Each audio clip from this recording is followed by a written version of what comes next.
Hello everyone, this is Al Fadi. I'd like to welcome you back to this amazing series about the search for Muhammad or the quest for Muhammad. And today's title is telling.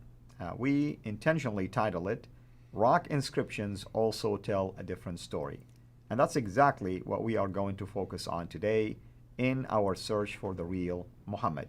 With me here in studio is Dr. Jay Smith to unpack this. Dr. Jay, thank you so much. No, it's good to be here. Thank you. So, what do rock inscriptions tell us about Muhammad? Well, very similar to what the coins tell us. Now, why are we surprised by that? Because, again, we're going back to the 7th century, looking for the evidence on the ground. Coins are great evidence because they aren't disintegrating, they don't deteriorate. Rock inscriptions are also equally good because they don't disintegrate, they don't deteriorate. They're made out of rock.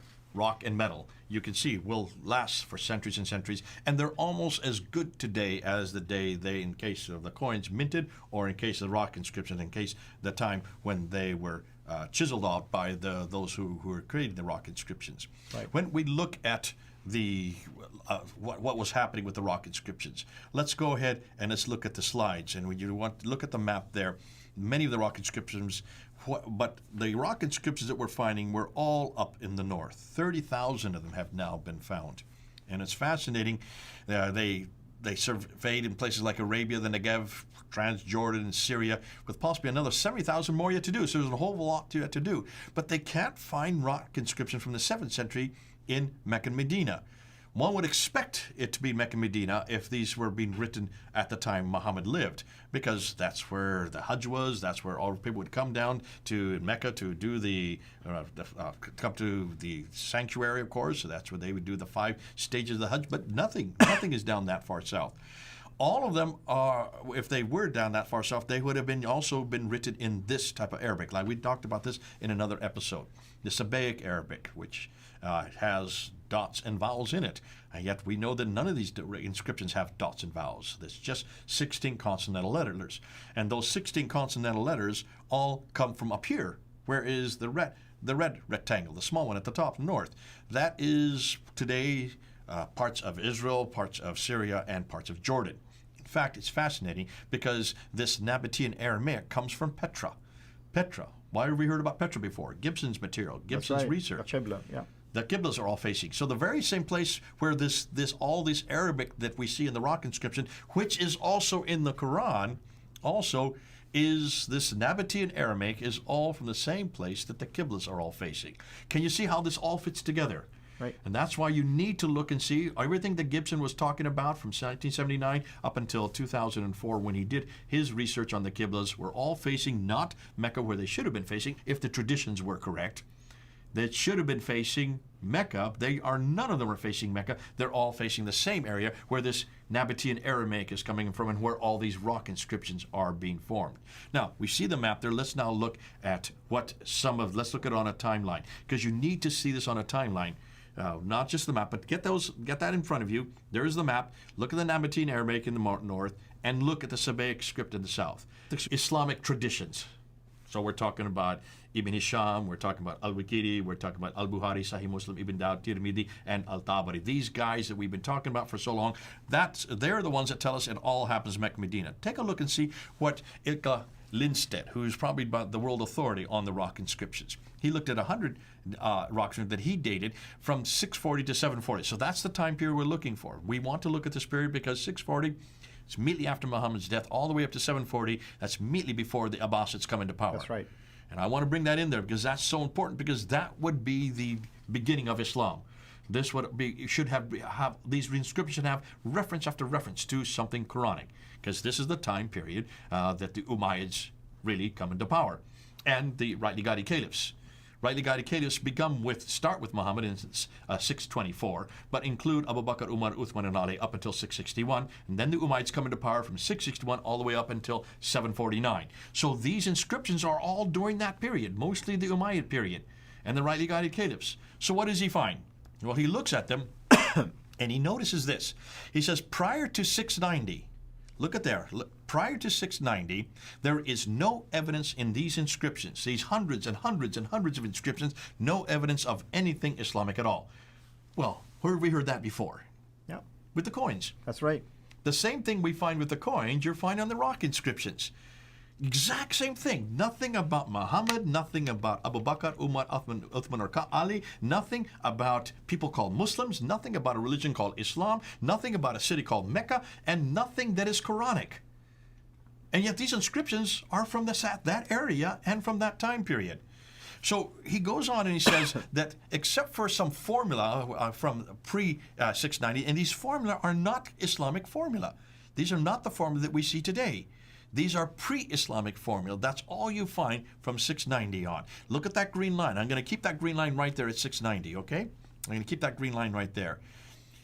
From 690 to 710, this prophet's name is introduced. Well, we know that on the inscriptions. That's also introduced on the Dome of the Rock in 691. That's right. It's also joined on the coins in 692. It's also introduced on the Caliphate Protocols in 691. So the exact same time period we see on the coins and the and also on the Dome of the Rock and on the Caliphate Protocols, it's also that prophet, that name. If it is prophet, I'm still on the fence on that one. I don't think that is the Prophet Muhammad. I think it is actually aggrandizing Abdul Malik. I think he's saying himself that he's referring to the Blessed One of God. But that begins to appear from 690 up to 710. Then from 710 to 720, you see these Muslim rites begin to appear. The pilgrimage starts to appear. Wait a minute, I thought they were doing a pilgrimage at the time of Muhammad. No, it only begins after 710 on these inscriptions. And it talks about the prayers. These are the prayers. If you look at the Quran, there's only 3. You start to see these prayers, these same 3 prayers being introduced on the rock inscriptions. Right. And also the fast. So these are what we know as the deen of Islam. These are the practices of Islam. But they only begin to appear in from 710 up until 720, that time period, that 10-year period. And then from 720 to 730, the next 10-year period, he says, take a look and all the rock inscriptions start introducing this name Muslim and this name Islam. Now you can see who these people are. So they start from this time, from 720 to 730, they start creating themselves as a people. In contradistinction to whom? In contradistinction to the Christians and the Jews. Mm-hmm. Hold on a minute. This is the time period where the Kiddush then begin to form. Now can you see why the Kiddush start to begin to introduce in 736? Because the inscriptions are showing what is happening here. You now have this discussion going on between the Christians and Jews, and it's all starting there in Kufa and in Iraq and Basra and up in Syria in Damascus. The inscriptions follow the same sequence. Islam is referred to a specific group, always in contradiction to those other cousins who are from Abraham, but they're not like us because we are Ishmaelites, we are Muhajirun, but now we're known as Muslims. Right. That's the nomenclature. Look at the rock inscriptions and you can see the sequence how of Islam is beginning to form. So let's look at conclusion. It was only in the 730s. Remember, Muhammad supposedly died in 632. So almost 100 years later. This is 100 years later that there is evidence of popular devotion to Muhammad as a prophet. Not what we see on the coins earlier with Abdul Malik, and also on the Dome of the Rock, which is probably looking at himself, and as a messenger, which makes the Islamic traditions incredibly awkward, because the Islamic traditions who don't even begin to appear for another century after this, they don't even begin to appear to 833 and 870. They say that this all began with Muhammad, not according to the inscriptions, not according to the coins. This all happens much, much later. So there is 100-year silence prior to this that indicates that Islam did not exist as a distinct religion until long after the time of Muhammad, which casts doubt on whether he had any part in starting Islam. Interesting. So what do we cover after this? What we're going to do is going to look at a few more, not as important as the coins and the rock inscriptions. Now, we have not really done an awful lot with the rock inscriptions or the coins. We've just quickly skirted them because we need to get him under time. What I'd like to do now is look at some other problems that exist. And then after that, we're going to look at some of the claims that Muslims can make concerning what they say are proofs of Muhammad. We're going to debunk every one of them.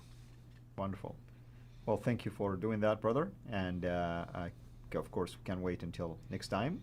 And thank you, everyone, for watching us. And hopefully, you are considering, of course, to share these videos on your own channels, with your own friends, on your own pages, or any other means, because we want the knowledge to be spread. You can, of course, recommend people to come to Founder Films, come to Sierra International. That's where you will find these videos housed. interact with us, send us comments, and we'll do everything possible in our capacity and ability to respond back to you and your questions.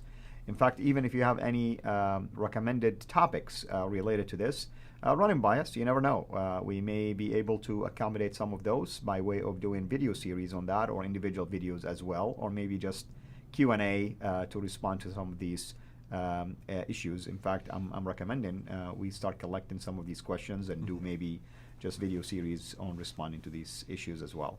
Thank you as always, brother. Thank you, everyone. Until we meet again, have a blessed day.